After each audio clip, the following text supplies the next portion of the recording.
Kozhikode medical കോളേജിൽ bomb ഭീഷണി സന്ദേശം എത്തിയത് മെയിൽ വഴിയാണ്. മെഡിക്കൽ കോളേജ് പ്രിൻസിപ്പലിന് ബോംബ് സ്ക്വാഡ് ഉൾപ്പെടെ പരിശോധനയ്ക്കായി എത്തുന്നു. ഇംതിയാസ് കരീം വിവരങ്ങളുമായി ചേരുന്നു. ഇംതിയാസ്, എപ്പോഴാണ് ഈ സന്ദേശം വന്നത്?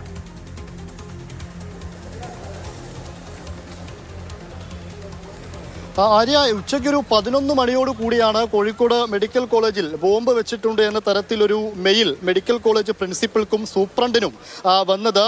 നേരത്തെയും സമാനമായ മെയിലുകൾ കഴിഞ്ഞ മാസമൊക്കെ വന്നിരുന്നു.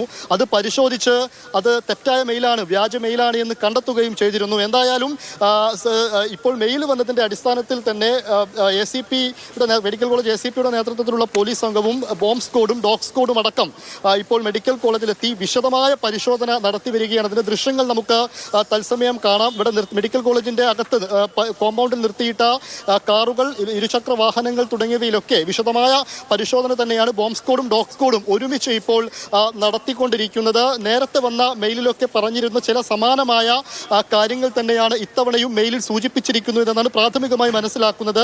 അതായത് തമിഴ്നാട് കേന്ദ്രീകരിച്ചാണ് എന്നുള്ളൊരു മെയിൽ ID-യിൽ നിന്നാണ് മെയിൽ വന്നത് എന്ന് പ്രാഥമികമായി മനസ്സിലാക്കുന്നു. ഉച്ചയ്ക്ക് 1:30 കൂടി പൊട്ടുമെന്നും ഈ മെയിൽ സന്ദേശത്തിൽ പറയുന്നുണ്ട്.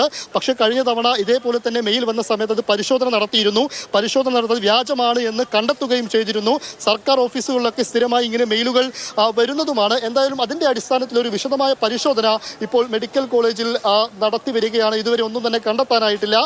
1:30 കൂടി പൊട്ടുമെന്നൊരു കാര്യം കൂടെ ഇതിൽ പറഞ്ഞിട്ടുണ്ട്. ഉച്ചയ്ക്ക് 11 മണിയോട് കൂടിയാണ് ഇങ്ങനൊരു മെയിൽ വന്നിരിക്കുന്നത്. പ്രിൻസിപ്പൾ ആണെങ്കിൽ സ്ഥലത്തില്ല. പ്രിൻസിപ്പൾ ഇപ്പോൾ ഡൽഹിയിൽ ഒരു പ്രധാനപ്പെട്ട യോഗത്തിൽ പങ്കെടുത്തുകൊണ്ടിരിക്കുകയാണ്.